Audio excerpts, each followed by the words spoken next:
Taking a minute. Okay, we're live. Welcome to the Montgomery County Commission meeting for Tuesday, March 23rd. This meeting is being conducted by video conference via zoom.us due to the COVID-19 pandemic.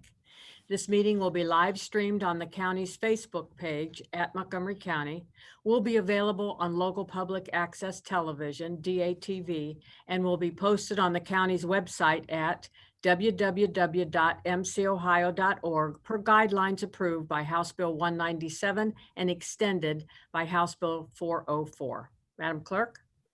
Commissioner Rice, Here. Commissioner Lieberman, Here. Commissioner Dodge. Here.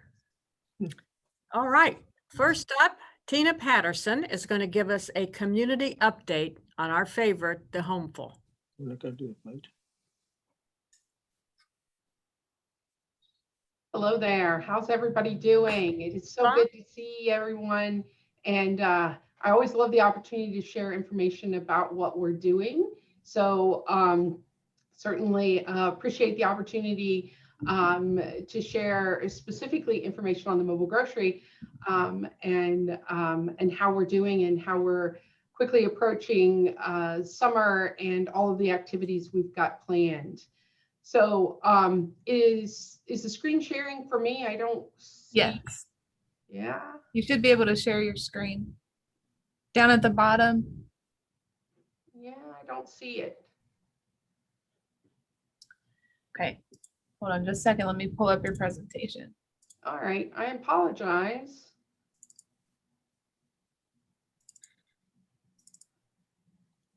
You know what? It just popped up. Okay, Can everybody see now the mobile Yep. grocery update? yes. All right. So for those of you, this is an opportunity I'm certainly taking to introduce some folks that might not have seen the mobile grocery. So I'm providing you with some pictures first, and then we're gonna get into the details, all right? Well, I think I am. There we go. So there's the mobile grocery. It is the 42-foot truck that has state-of-the-art capabilities to expand out to offer over 500 square feet of grocery shopping. I love this picture because it shows that it is a massive truck that requires a CDL to drive. And we roll into neighborhoods every day and expand within about 15 minutes of rolling in and begin operating a grocery store. So that's kind of what it looks like expanded out. On one end, we have the stairs that lead into the grocery store. On the other, it is a handicapped lift that also has people with disabilities that can be lifted up into the grocery store and move around and shop as well. Additionally to that, you should see a small little refrigerated transport vehicle that kind of carries additional backup stuff so that we restock in between stops and so forth. We also always set up, particularly now that spring's here and summer is approaching, we set up tables and chairs and have activities outside regularly on support services, cooking, other things that certainly are ride-along companions into the community. So I kind of joke and say that this is a fleet of vehicles that it takes to operate. There's the large truck, the small reefer. We also have a box truck that has all of the non-perishable items and the tables and chairs that basically allow us to be fully mobile and able to stand up in that 15 to 20 minutes and have a fully stocked grocery store wherever we're at. We are really excited about the newest addition to our mobile grocery and the service. And this is a shuttle bus that we just acquired about 2 weeks ago from an anonymous donor that allows us, when we're in neighborhoods, we will be going out probably about 15 15-minute route that basically takes us around neighborhoods so that we can pick up people and bring them directly back to where we are located to shop. And then we take them back to their homes. So it literally is almost taking people from their door to the grocery store and then taking them back. This is also fully handicapped, and we are really excited about what this does.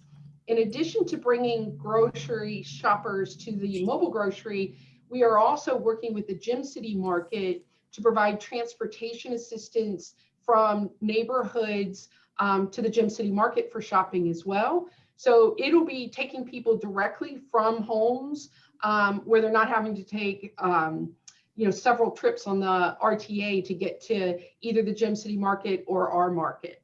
So this actually starts April 12th, I think is when we are rolling out the shuttle bus to start picking up people and taking them to the grocery store directly. So that's our newest addition. So a lot of people say, wow, what's really on the mobile grocery? We've tried to make sure that people understand that it really is a mobile grocery store. It has everything from, as you see, cleaning supplies, paper products, to produce and so forth. The aisles are large enough for handicap accessibility, and certainly all of our items are well priced. And it really is about everything that you need from the grocery store. So produce, big section. It's a little leaner in the winter than it will be in the spring and summer, as we're working on local produce as well. But certainly a wide variety of produce made regularly available and well priced. So on the mobile grocery, there is a freezer section and a refrigerated section. So it is regularly packed with some of our top sellers and made regularly available, always fresh and ready to go. One of the things that we're really excited about is really making sure that we have zero waste on the truck. And so we've developed a system that tracks obviously perishable deadlines and things like that, and trigger kind of alerts to either lower prices for sale on the mobile grocery, or we pull them out and make them part of food delivery packages directly to people in donations. Again, really working towards zero waste. And so far so good, which is really exciting, is to make sure that food gets to all folks and gets there when it's still fresh and has a shelf life. There's our little POS system and shoppers. This is set up right in the middle of the grocery store. We are extremely happy by being able to offer livable wages to consumers as part of warehouse work into the market. Also working the cash register, checkout, stocking, and things like that. So we're very proud to be able to have some job training opportunities for folks as well. More products, you see ketchup, salad dressing, honey, and so forth. Again, more of the idea, toilet paper, that was a hot commodity about this time last year. We are able to get that, it is on stock. And again, well priced. So checkout, again, you can see more of the items. This is really just an opportunity for folks that haven't seen it. On board as well is a wash station. The wash station is really if there are accidents. We just passed, I kind of proud to say this again to Commissioner Dodge, just to let you know, we are fully accredited. SNAP had a surprise inspection, which was good to know, and we passed with flying colors. And public health just re-inspected as well. So we are good to go and very proud of having a nice, clean, safe environment for people to shop. So what have we done so far? So and this is really up to January, mainly because we're still putting together our February statistics. We have served over 1,562 persons in the mobile grocery. These are separate folks. So there is certainly more people than we expected. If you think about the size of the mobile grocery and the number of people it must go through to accommodate that many folks, that's a pretty incredible number. We're now probably closer to the 2,000 mark, and very happy to say that new customers are coming regularly as well. We average anywhere from 1, 2, or 3 stops per day. Some of that has been changed based on popularity of some stops where we need to be there longer, some stops where we don't need to be there as long. Frequency in terms of the time we're there. Some of our senior stops we only go to every other week instead of once a week, because seniors tend to really shop every other week. And so we try to expand our days and our reach by accommodating shopping trends of folks. About all of our transactions equal about 33% of food stamps or the SNAP EBT. Again, I think for all of us, these are important numbers to recognize that we are where we're supposed to be and we are serving who we hoped we would be serving, which are seniors, low-income folks, people that really are living in food deserts. Our total food sales up through the end of the year were over $40,000. We show about a $17,000 grocery profit.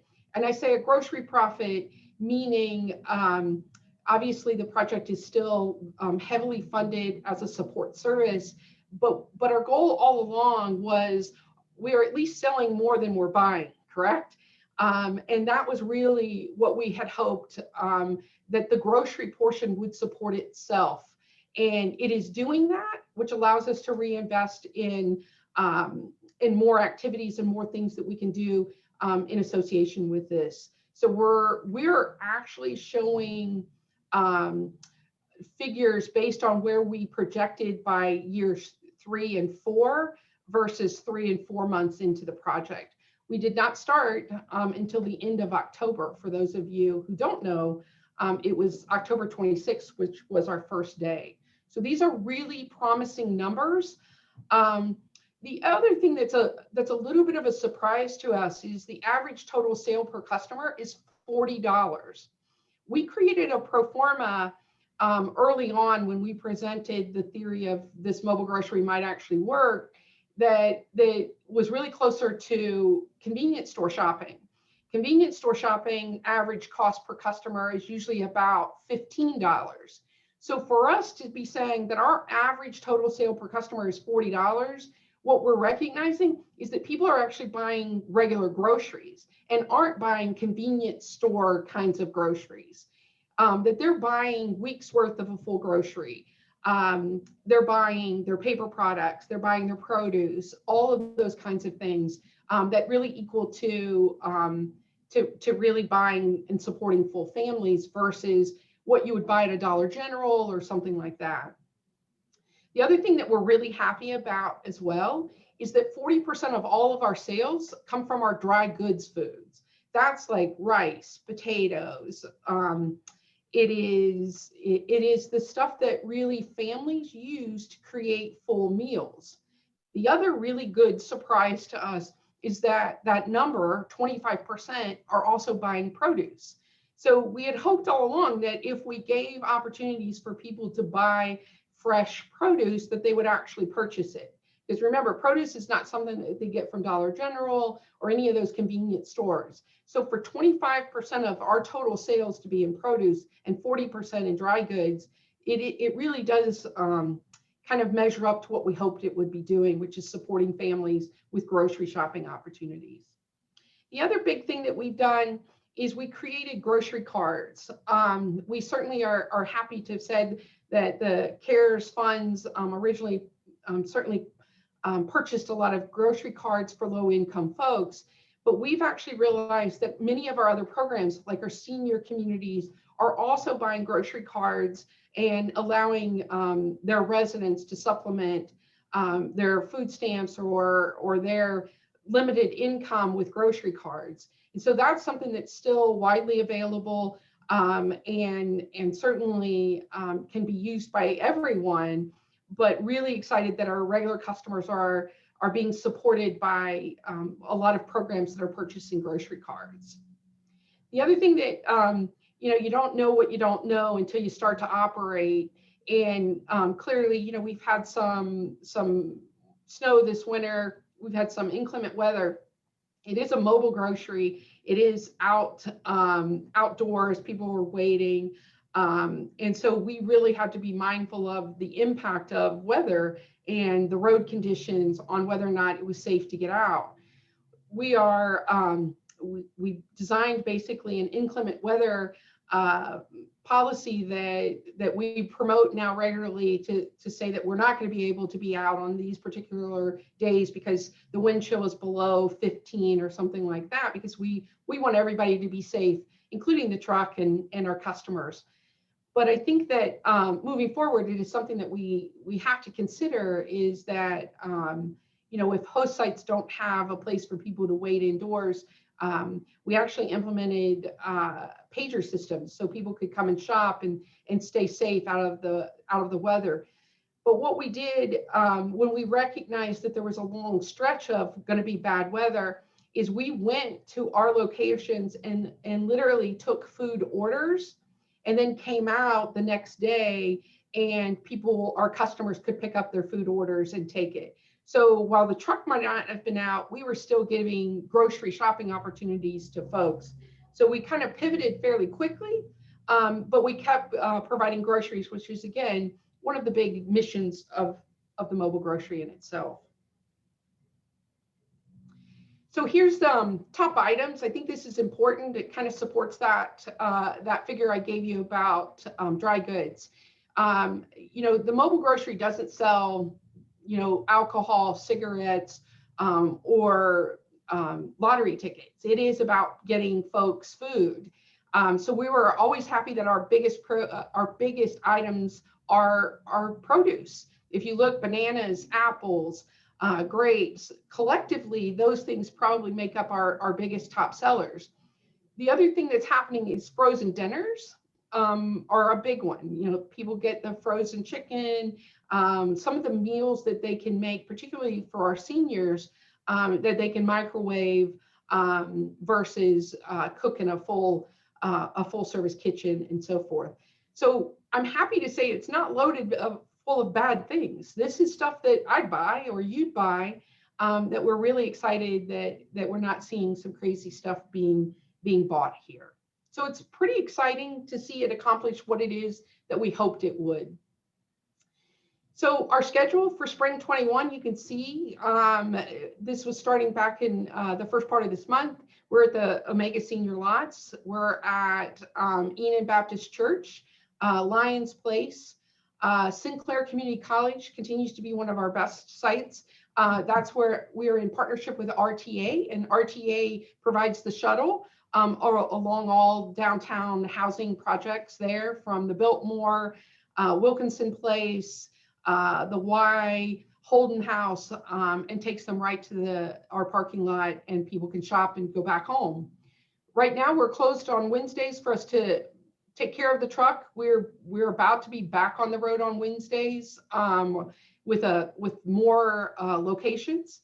And then on Thursdays, we're to the Lions Place 2 at the Dayton VA at Twin Towers. And then Friday in Trotwood, a couple of different locations there. What we're really excited about, again, is the spring schedule that we just received a donation where we are adding additional stops each day that support the operations. And at these new stops, we will also extend the hours because it's spring and summer, our days are longer. So we're going to be adding probably about 30% more opportunities for locations and sites and shopping. And we are also expanding into the weekends as well. Adding additional staff and programming. So one of the things that we are recognizing is we're seeing some of the same folks, and many of them, when they recognize it's Homeful, they're asking a lot of other questions about I'm behind on my rent. How can you help me? We've coordinated with Kettering Health on transportation and registration for vaccinations for folks as well. And then obviously job search opportunities and specifically partnering with Montgomery County on doing some of that. And then obviously our shuttle extends the reach significantly into neighborhoods, which this will kind of tell you where the free shuttle transportation will be. So we'll be going into the Almond Village, CJ McLean, some of the permanent supportive housing projects at the VA. And again, we are working in creating a whole media package to get all of this information out so people know when the shuttle's coming, how to pick it up, how to reserve it, and so forth. In addition to that, we'll go to Cambridge House Apartments, Western Manor Apartments, River Commons, and other PSH. And then all of those particular streets and neighborhoods around there, the shuttle will be traveling as well. So, that's a lot. That's a lot that's been going on with the mobile grocery in really about 4 months of operating that we are extremely proud of. We are extremely grateful to Montgomery County, what you guys have done both to financially support, but also encourage and be supportive of such an out of the box strategy to be part of the food area for us. And certainly we are proud of the work and can't thank you guys enough for what you've done. And, you can certainly find out all the information, our current calendar of stops on our website as well. So I covered a lot. Can I just say thank you and everyone associated with Homeful for what I love about this, as you said, out of the box thinking, but like this way of looking at problems and barriers and obstacles is coming up with new ways of solving those. And I would imagine we're going to learn a lot. 4 months in, you're still very newbie. Mm-hmm. And especially as we get hopefully more normal and people are less fearful about coming out. I look forward, when you get past your first year or whatnot, all the things that you'll learn. But thank you to everyone for making this possible, because these are the things that keep people, those, to me, it's a lot of the hidden problems that we don't necessarily see, but they are there. And it just shows that this community comes up with ways of knocking down those barriers. And we couldn't do it without organizations like yours, who are in the trenches and know people. And I love, for example, that you're expanding to share information about other services. And as funding comes along, we're going to have more rental assistance and other services coming that we'll announce in the future. And so we want, the buzz to get out there in the communities that really need it. So I just say thank you for all you do. And I look forward to the 1 year anniversary and all the achievements and accomplishments that there will be. Well, thank you. I appreciate it. And again, we can do it without you guys' support. And it's every day is a great day. And some of you got to listen. I shared the story of the intersection of my career at Homeful and the mobile grocery, and finding people that we've housed or we work with, and now they're shoppers. And it just reminds me of the intersection of housing and food. And so it's re-energizing me as well. So thank you. Tina, I have a question.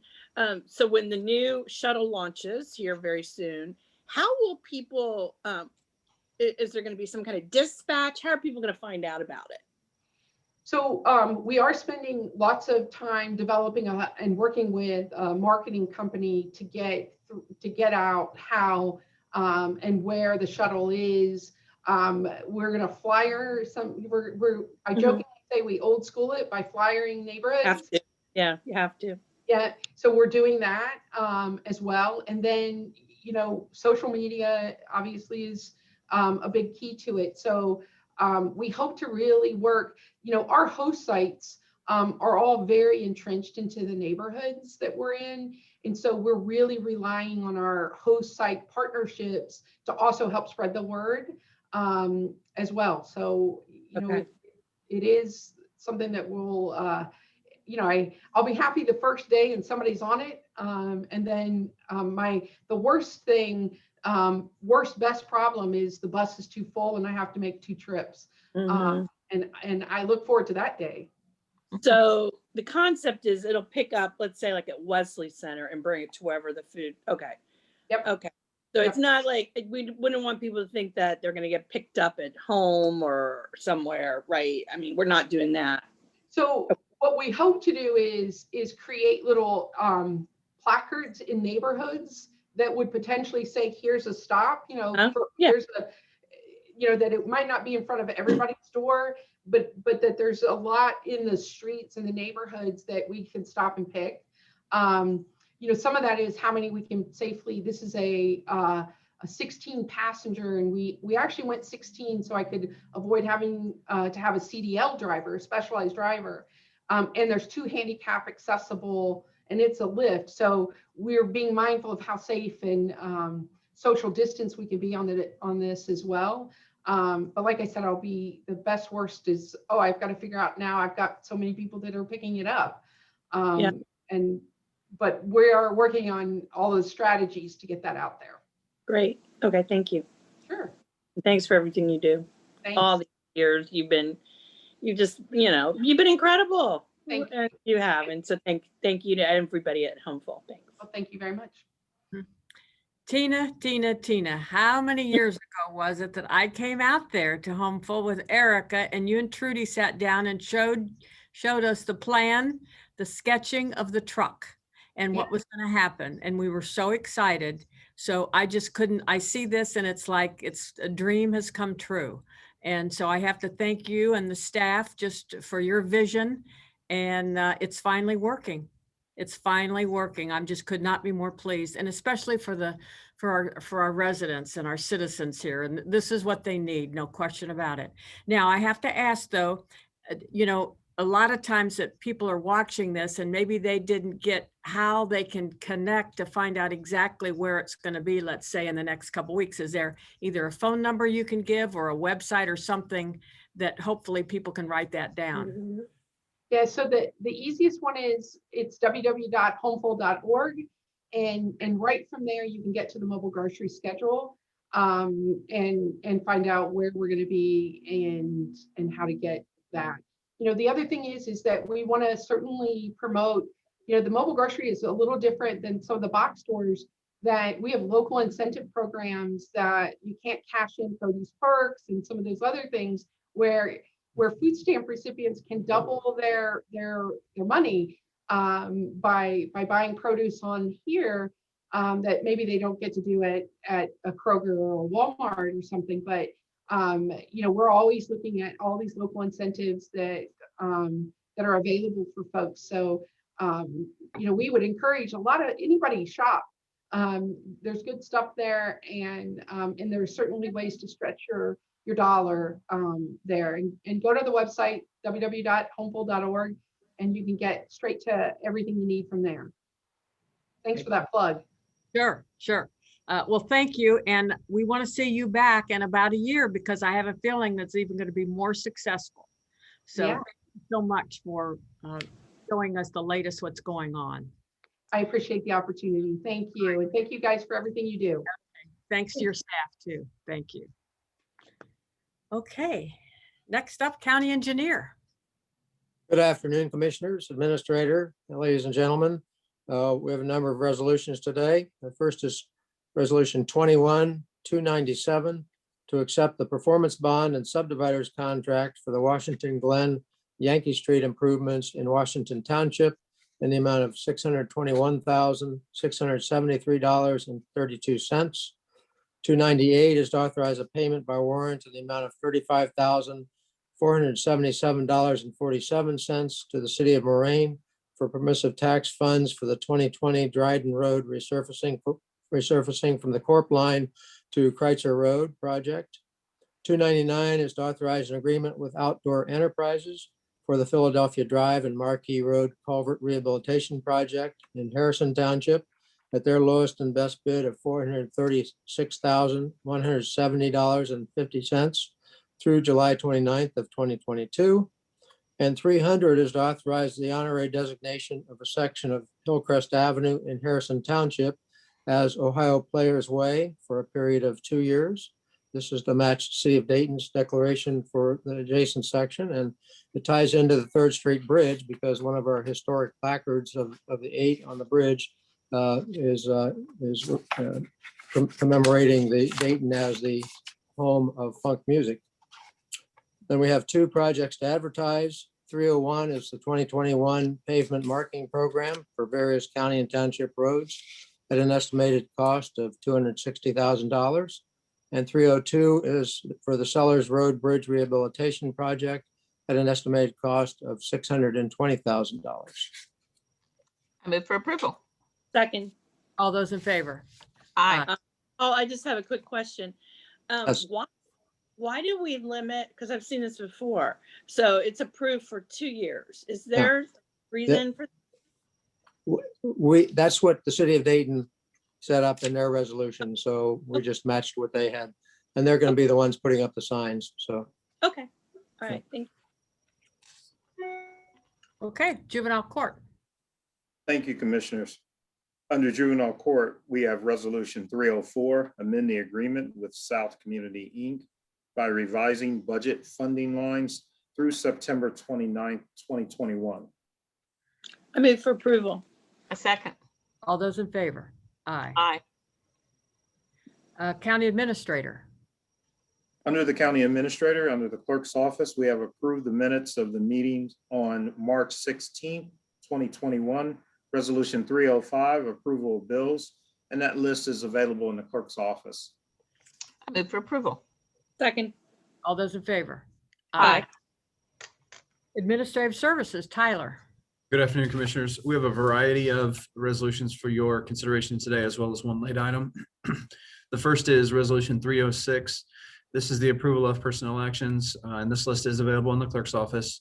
307 authorizes an agreement with Reliastar Life Insurance Company doing business as Voya Financial for stop-loss insurance for the self-funded Montgomery County Health Plan Program in an amount not to exceed $904,389 through December 31st of 2021. 308 authorizes the purchase through a GSA Schedule 70 contract from iTech AG LLC to extend capability for the grants management system for the Business Services Department in an amount not to exceed $26,010. Resolution 309 rescinds resolution number 20-0821 dated June 30th, 2020, which authorized a First Amendment to the lease agreement with New Singular Wireless PCS LLC for the David Road Elevated Water Tank Project for the Environmental Services Department. 310 rejects the proposal for ADA consulting services and re-advertise at a future date. The next 2 resolutions amend agreements. The first is 311 with for Prudential Insurance Company of America for the group life and accidental death and dismemberment insurance, supplemental life insurance, and short-term disability insurance for county employees by amending certain terms of the contract through June 30th of 2022. 312 amends UMR's contract for Montgomery County Self-Funded Health Plan by amending certain terms and conditions for the dates through December 31st, 2021. The next 3 resolutions approve Courthouse Square vendors license agreements for space rental on Courthouse Square through December 31st of 2021. 313 is for Just Jerks, 314 is with McNasty's, and 315 with Cortland's Mobile Grill. The late item is 327. This is to request proposals for Workforce Innovation and Opportunity Act Youth Program Services for the Business Services Department. I move for approval. Second. All those in favor? Aye. Well, you know it's spring when we start getting our vendors license agreements for Courthouse Square, so that's good. That's good. Environmental services, Matt. Good afternoon, Commissioners. I have 6 resolutions for your consideration today. First is 316, authorize an agreement with Outdoor Enterprise LLC for construction of the Cynthia Water Main Replacement Project at their lowest and best bid of $362,241 through December 31st, 2021. Resolution 317, reject the qualifications received and re-advertised for professional engineering and design consulting services for the Eastern Regional Generator Replacement Project. The following 2 are to amend agreements with tank industry consultants for preparation of detailed construction plans, specifications, and/or construction services for the Resolution 318, the Centerville North Tank Rehabilitation Project by adding $168,590 to the original amount for a revised total of $201,770. Resolution 319, the new water storage planning project by adding $12,000 to the original amount for a revised total of $278,035. And the final 2 are to accept subdividers contracts. 320 with Surya Farms LLC for the Surya Farms Section 8 development, and 321 the VWC Holdings Limited for the VOWC Boulevard Section 10 development. I move for approval. Second. All those in favor? Aye. OMB, John. Hi, good afternoon. I have 4 resolutions for your consideration today. 322 to authorize appropriation amendments. 323 to authorize additional appropriations. 324 to authorize cash transfers. And 325 to authorize appropriation decreases. I move for approval. I second. All those in favor? Aye. Human Services, Tom. Thank you. I have one item this afternoon under Job and Family Services. Resolution 326 will authorize a payment by warrant to Leanne Capizzi in the amount of $1,108. I move for approval. Second. All those in favor? Aye. Thank you. We have a late agenda on business services, Chris. Thank you, Commissioner and Commissioners. I have 5 late items for you, all related to U.S. Treasury Emergency Assistance Rental Program. The first is Resolution 0328, authorizing an agreement with HelpLink 211 to provide intake services related to rental assistance for households impacted by COVID-19, an amount not to exceed $124,484 of U.S. Treasury Emergency Rental Assistance Program Fund through December 31st, 2021, and several authorizing agreements with various vendors to provide rental assistance to households impacted by COVID-19 in the amounts of $2 million of U.S. Treasury Emergency Rental Assistance Program funds through December 31st, 2021. 0329 Catholic Social Services of the Miami Valley. 0330 Salvation Army Dayton Croc Center. 0331 Goodwill Easter Seals Miami Valley, and 0332 Homeful.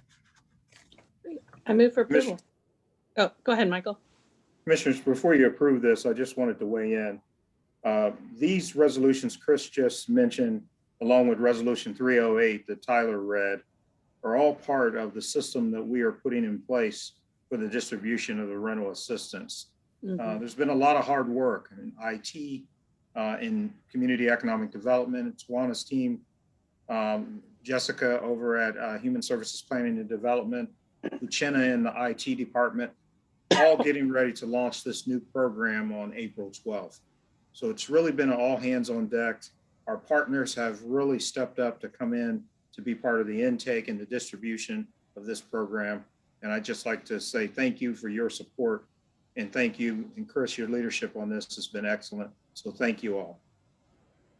Thank you, Michael. You know, I think it's important to, I think we have before, but note again that this is different than the rental program that was under the CARES Act. So, you know, it's not going to work the same way. So I think the public needs to know that. We're clearly going to make them aware of that. But I just want to thank everybody. You know, it's everybody's hands have been on this deck now for a year.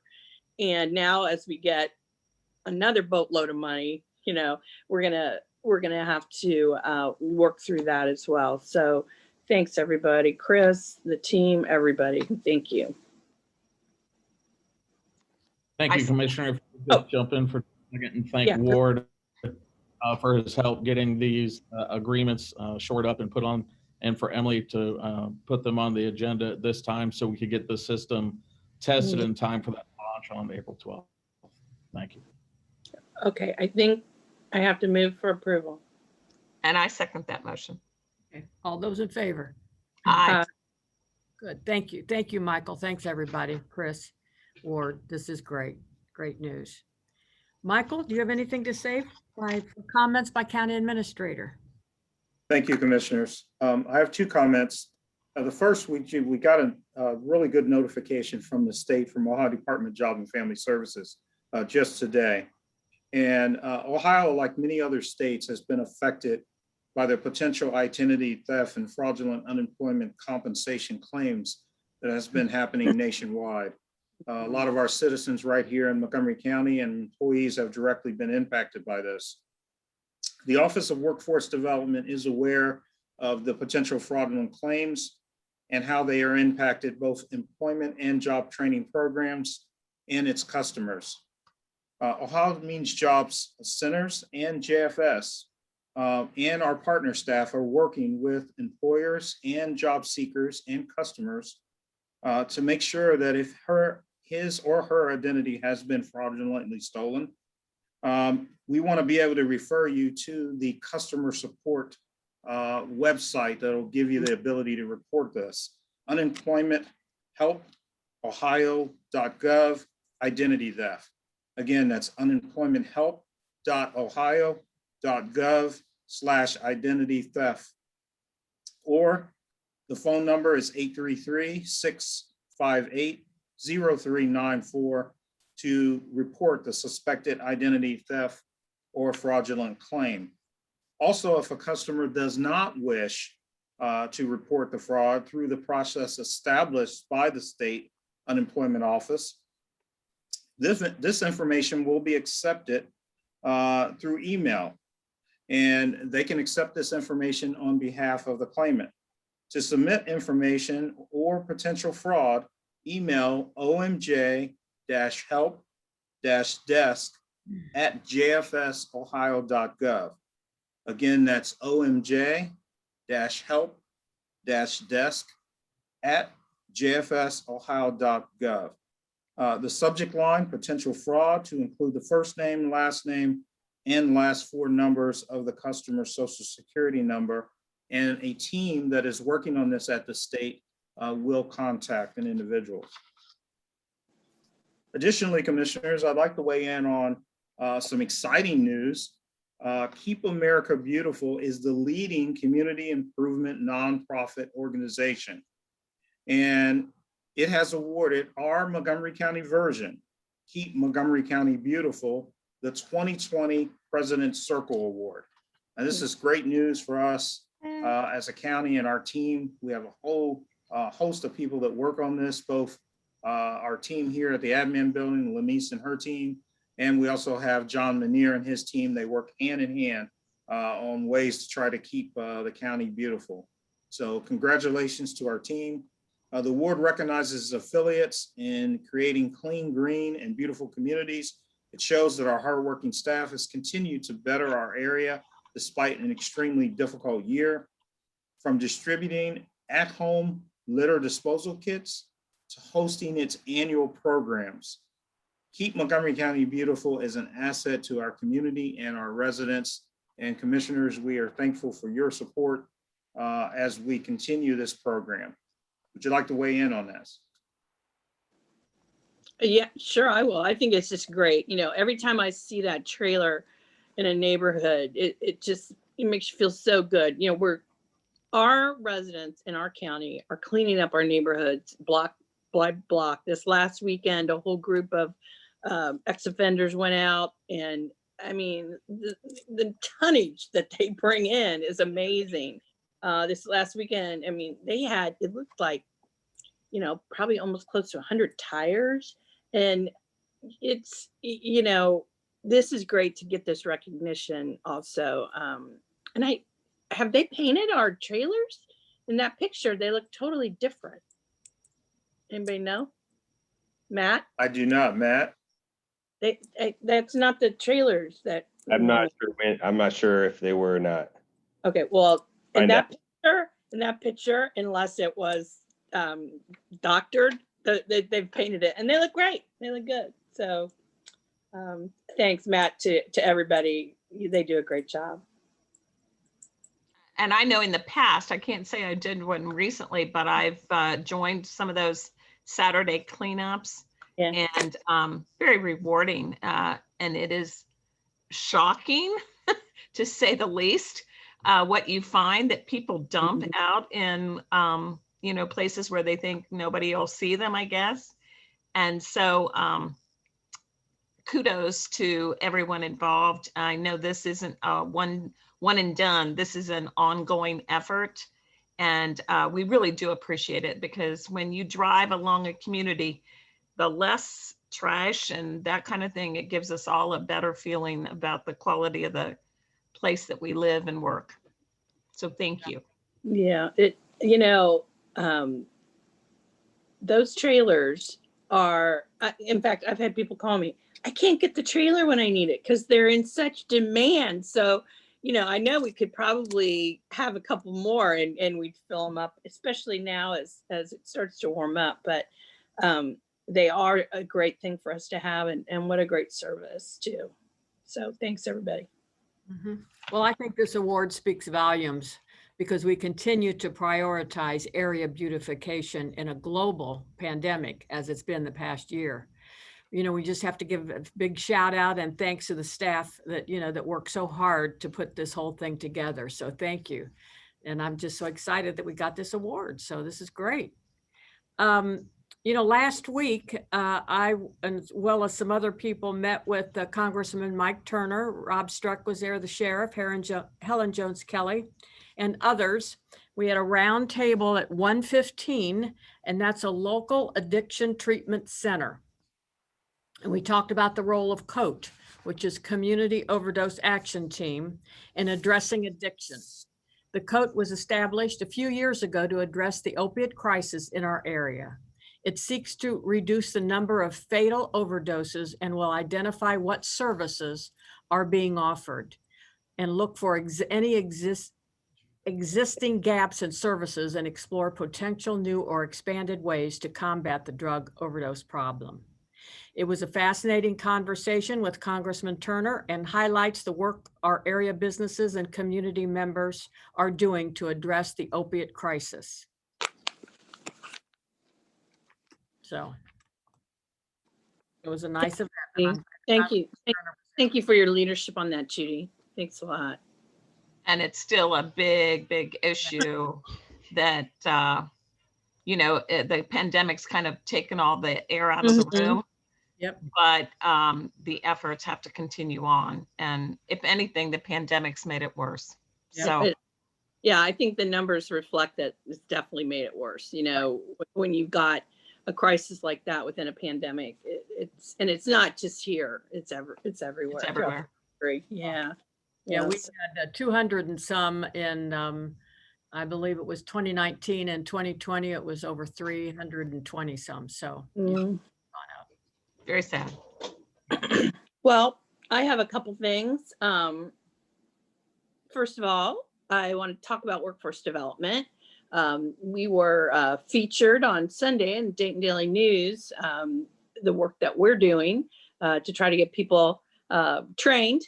And it really was an all-encompassing workforce story that Lynn Hulsey did. And thankfully she reached out to us and we were able to give her some information.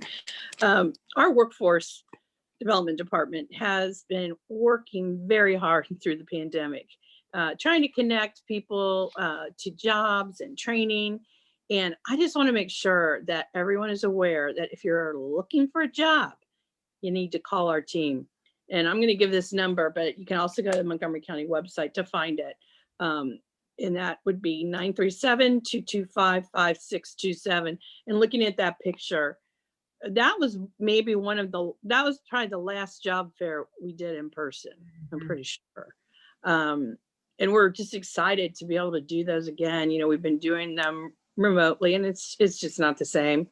But the other thing is not just finding a job, but we've had several people who've upgraded their careers during the pandemic.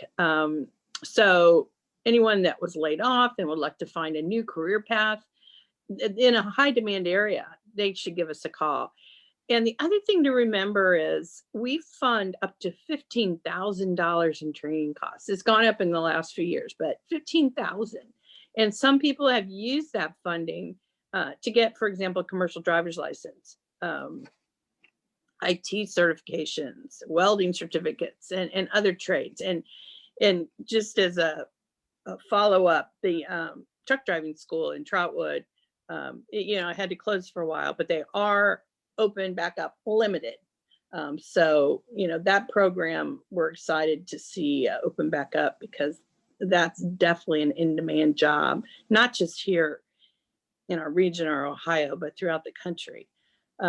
So we have great programs and our entire workforce staff is focused on making sure every person has an opportunity to succeed. And you can find out more about these programs if you don't want to make a phone call at www.thejobcenter.org.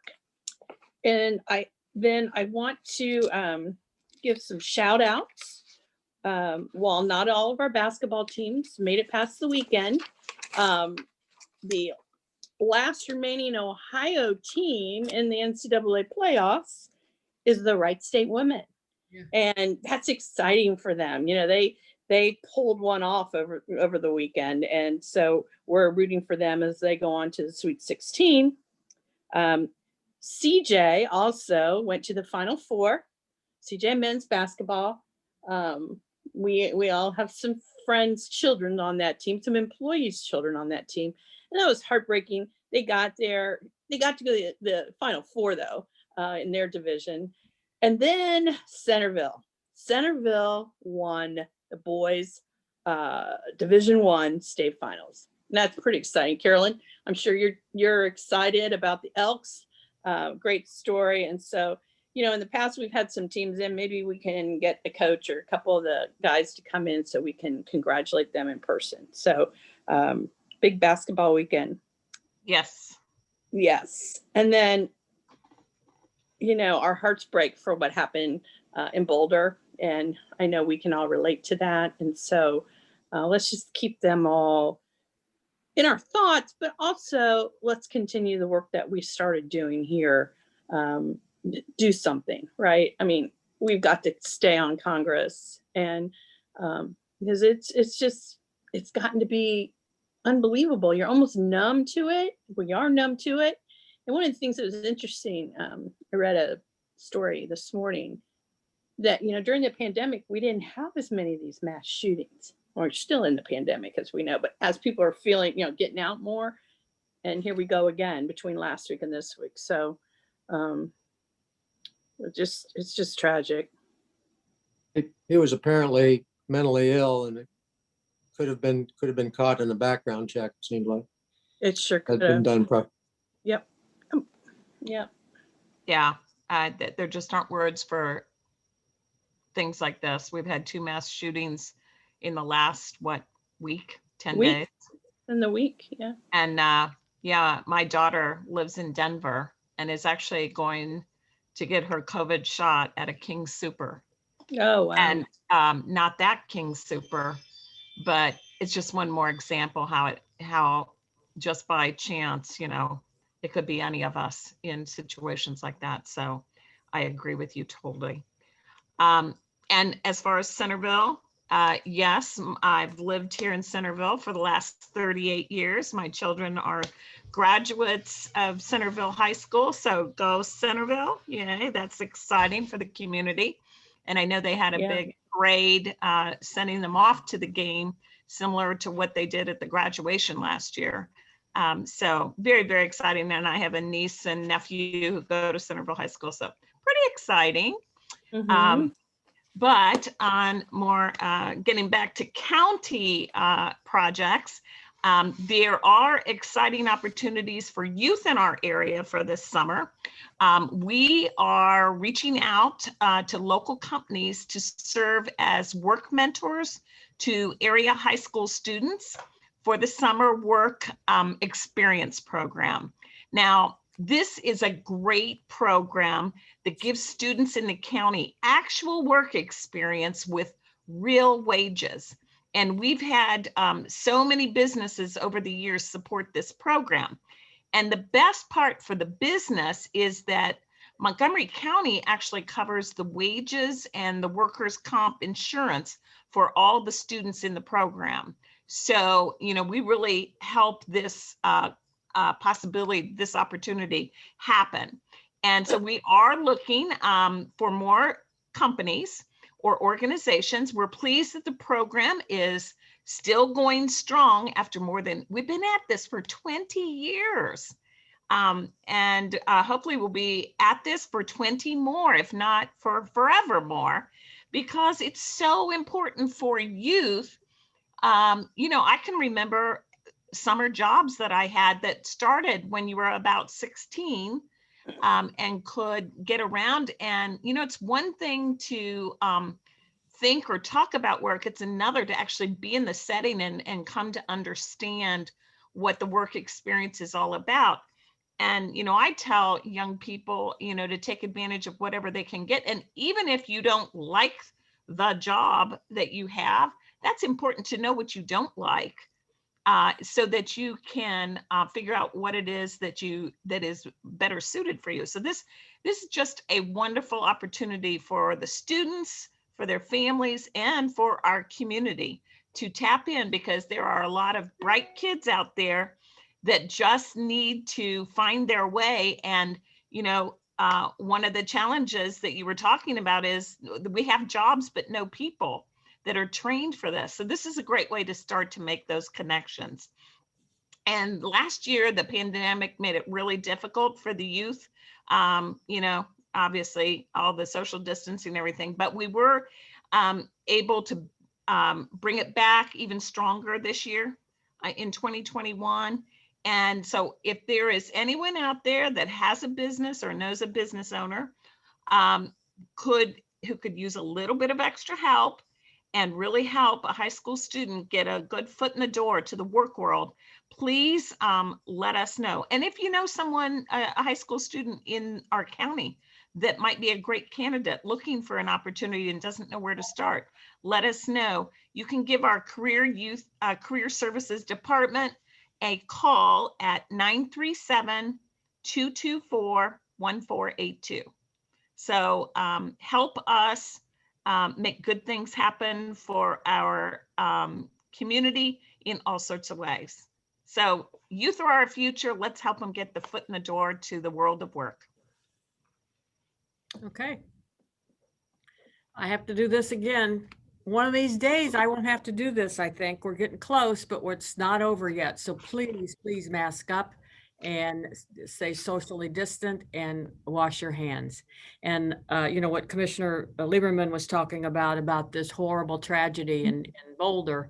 I have family also out there, and they're okay, but everybody out there is just in shock about this whole thing.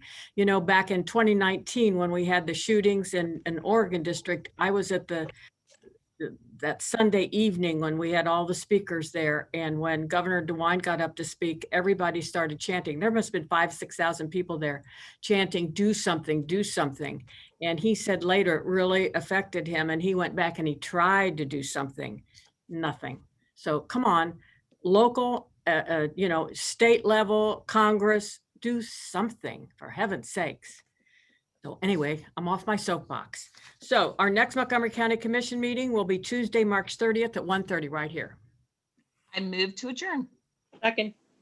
All those in favor? Aye. Have a good week. Thanks. You too.